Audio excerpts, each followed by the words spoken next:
Na conferência sobre o Estado da União, em Florença, tivemos a oportunidade de falar com o primeiro-ministro da Albânia, Edi Rama, que conquistou recentemente um terceiro mandato consecutivo, um recorde nos Balcãs Ocidentais.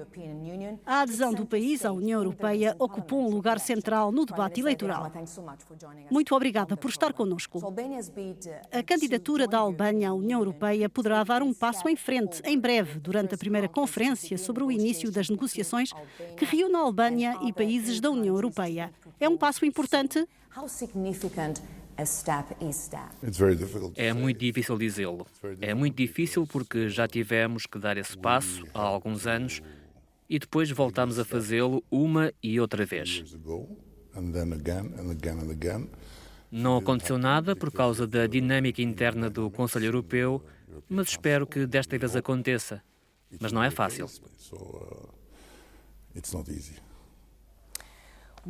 O que planeia fazer se as negociações pararem novamente? Não planeamos nada mais do que continuar a trabalhar nesse sentido. Porque, para nós, a Europa não é um destino ou um objetivo político. A Europa é uma religião. E ninguém pode trair essa religião na Albânia. Pelo simples facto de que a Europa é um testamento. Ao mesmo tempo, é algo que devemos aos nossos filhos.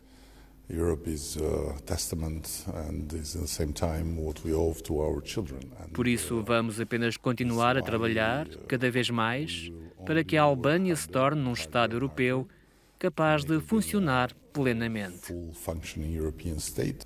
A integração da Albânia na União Europeia é desde o início a sua principal promessa política. Já passaram muitos anos. Qual é o significado hoje para a Albânia da adesão à União Europeia? Significa o mesmo que significou no primeiro dia. Os albaneses nunca se cansam de lutar por fazer parte da Europa. É claro que houve decepções e a Europa não cumpriu as suas próprias promessas. Europe has not been good in keeping its own promises. Fizemos o nosso trabalho de casa e continuaremos a fazê-lo, porque, como disse, para nós, a Europa continua a representar o que representou no dia em que caiu o comunismo. É a primeira vez na história que podemos escolher. Nunca tivemos escolha. Outros decidiram por nós e pertencemos a diferentes espaços, mas não ao espaço a que sempre quisemos pertencer, que é a União Europeia.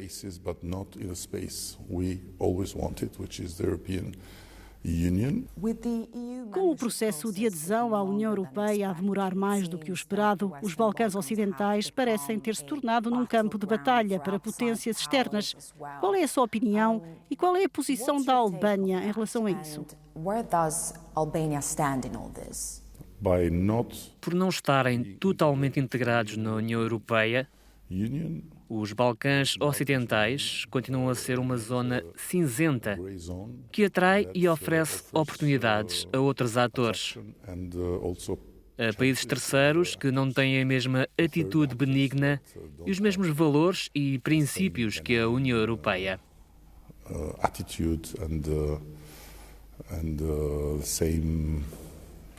Values and principles that the European Union offers.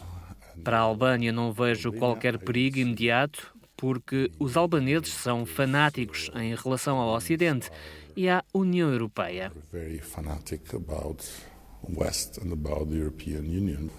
Há países que devem lidar, uns mais que outros, com as influências de outros países.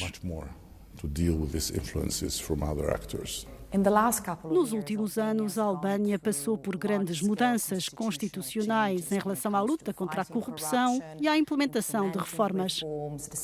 A situação melhorou, mas não é suficiente. Quais foram os progressos da Albânia em termos de Estado de Direito?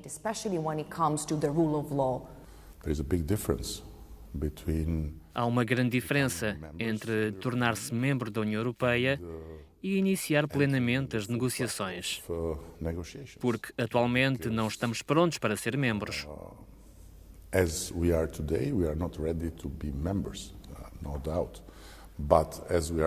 Hoje estamos mais do que prontos para iniciar plenamente as negociações.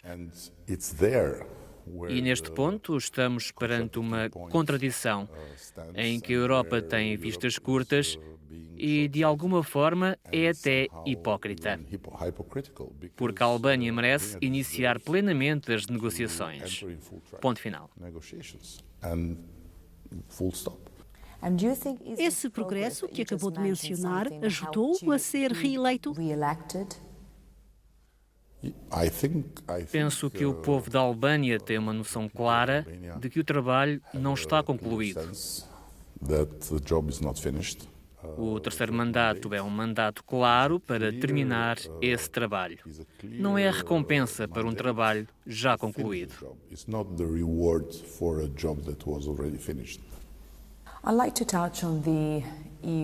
Gostaria de abordar o processo de alargamento europeu aos Balcãs Ocidentais. Qual é a sua posição em relação ao documento não oficial que circula em Bruxelas e que propõe uma redefinição das fronteiras nos Balcãs Ocidentais? O presidente da Macedónia do Norte afirmou que seria catastrófico.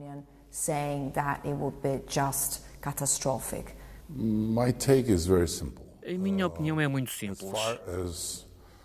Enquanto nós, e quando digo nós, refiro-me a todos os atores, a União Europeia, os Estados Unidos, os países da região, enquanto nós não enfrentarmos o status quo com uma abordagem muito aberta, clara, surgirão frustrações e ideias ridículas ou estranhas, porque o status quo não é uma opção. From the most, ridiculous to the strangest idea, because the status quo is not an option. Embora tenhamos divergências profundas que têm de ser resolvidas, temos que concordar em discordar e, ao mesmo tempo, fazer pressão para fortalecer a nossa cooperação, para criar na região um espaço Schengen em pleno funcionamento, com a implementação das 4 liberdades de circulação da União Europeia. Prime Minister Edi Rama, thanks so much for joining us on the Global Conversation. Thank you.